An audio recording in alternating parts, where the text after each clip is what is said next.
We all know this person. Maybe it's a parent, maybe it's a coworker, maybe it's a friend you've known for 20 years. They start talking, and within the first 3 seconds, your brain sends you a notification. We have heard this before. It's the story about the time they almost missed a flight in 1999, the story about the argument they had with a cashier last week, the glory days story from high school football. You know the punchline. You know the dramatic pauses. You could recite it word for word along with them. But they tell it with the same enthusiasm as the first time. Again, and again, and again. It's easy to write this off as annoying. It's easy to think they are just self-absorbed, or maybe they're just getting old and forgetful. And sure, sometimes that is true. But psychology suggests there is something much deeper and, frankly, much sadder happening beneath that repetition. When someone repeats a story, they aren't just conveying information. They are trying to solve an internal problem. They are stuck in a loop, not of memory, but of identity.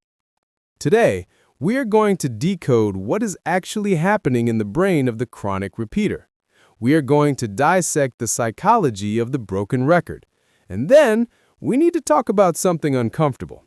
We need to hold up a mirror, because the only thing worse than listening to a repeater is becoming one without realizing it. Let's start with the why. Why do intelligent, functioning adults repeat themselves without realizing it?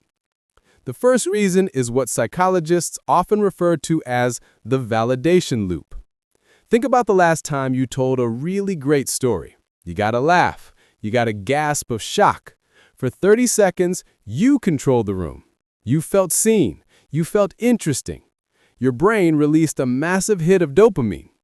That memory, the memory of being validated, is seared into your mind. Now fast forward.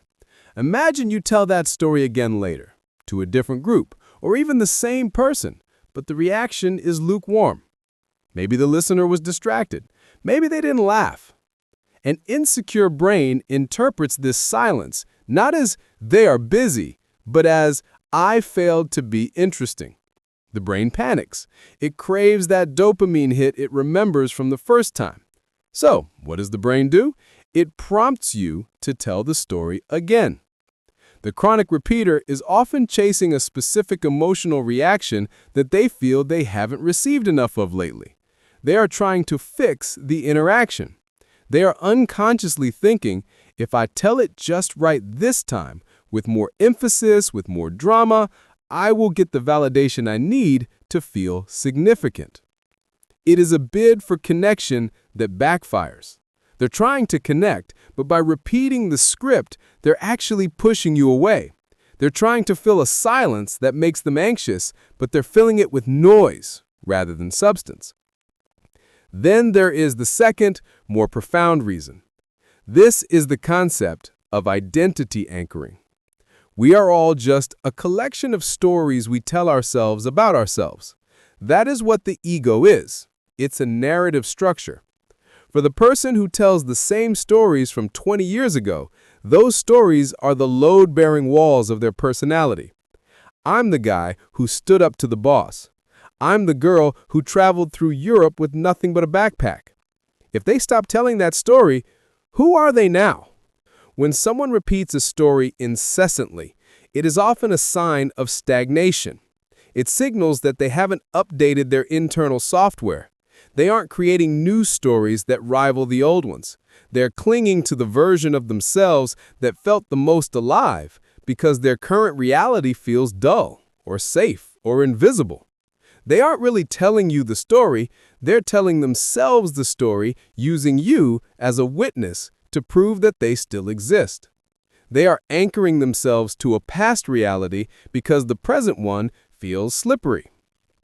And finally, there is the factor of solipsism, or a lack of theory of mind. This sounds harsh, but it's a critical psychological component. To realize you've told a story before, you have to be empathetic. You have to be monitoring the other person's face. You have to care more about their experience of listening than your experience of talking. The chronic repeater is often trapped in their own head. They are broadcasting, not transmitting. They aren't looking at your eyes glazing over, they're looking at the movie playing in their mind. They are lonely, even when they're talking to you. They're reliving the moment, and you are just a prop in the room to justify the monologue. It's easy to diagnose these traits in others. We all have that Uncle Bob or that coworker who lives in the past. We roll our eyes. We endure it. But here is the uncomfortable truth. If you are listening to this, you are probably introspective. You care about psychology. You care about how you come across. So let me ask you a question that might sting a little. How do you know you're not doing this too? We all repeat stories. We all have our greatest hits. But there is a fine line between sharing a cherished memory and holding an audience hostage. As we get older, our world tends to shrink. We have fewer firsts. We have fewer adventures. The risk of becoming the repeater grows every single year. If you want to ensure you remain magnetic, present, and never the person causing eyes to roll at the dinner table, you need to actively change how you view conversation. So, how do we break the loop? How do you make sure you're not that person? The first strategy is a simple social habit called the headline check. This will save you from social embarrassment more than any other trick. Before you launch into a narrative, offer the headline. Don't just start the story, ask for permission. I have a crazy story about a raccoon in my garage. Did I tell you that one? I was thinking about that trip to Cabo the other day. Did I mention what happened at the airport? It takes 2 seconds. If they say, yes, that was hilarious, you stop. You pivot. You say, I was thinking about that because it reminded me of something that happened today. You use the old story as a bridge, not a destination. If they say no, you have a green light. And more importantly, you have their attention. By asking, you engage their curiosity. You're not forcing the story on them. They invited it in. You have turned a monologue into a dialogue. The second strategy is about emotional processing. Offload the archive. Often, we repeat stories because our brain is trying to process them. We loop on trauma or anger or grief because we haven't made sense of it yet. We complain about the same coworker every day. We talk about the breakup from 3 years ago. We use our friends as unpaid therapists.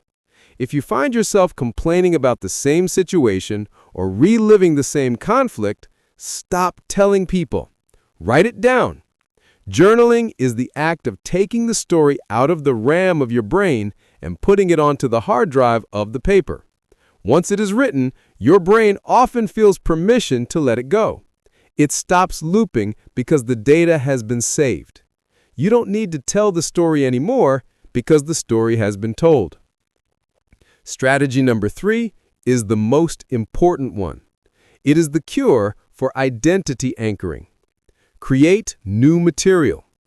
If you are still talking about your college days or that one project you managed 5 years ago, it is a signal from your psyche. It is a signal that you are not challenging yourself today. You repeat the past because the present isn't stimulating enough. The antidote to being a repeater is to be an explorer. Go do something this week that's worth talking about. Read a book that changes your mind. Go to a part of the city you've never seen. Watch a documentary on a topic you know nothing about. When you are actively growing, you don't have time to repeat old stories because you are too busy sharing new insights. You become a source of news, not a museum of history. You become the person people want to talk to because you always bring something fresh to the table. And finally, shift your ratio. The chronic repeater thinks conversation is a performance. They think they need to entertain to be worthy of love. But the most charismatic people in the world aren't the best talkers. They're the best listeners.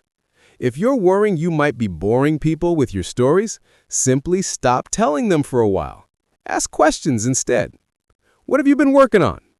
What's the most interesting thing that happened to you this week? When you turn the spotlight on others, 2 things happen. 1, they like you more because everyone loves to be heard. And 2, you learn something new. You get new input. You get new data. You break out of your own solipsistic bubble and actually connect with the human being in front of you. Repeating stories is a human flaw. We all want to be heard. We all want to matter. We all want to feel like our lives have a narrative arc. But true connection doesn't come from pressing replay on who you used to be. It comes from showing up as who you are right now. Be present enough to notice who is in front of you. Be brave enough to let the old stories fade. And be interesting enough to create new ones. Thanks for listening.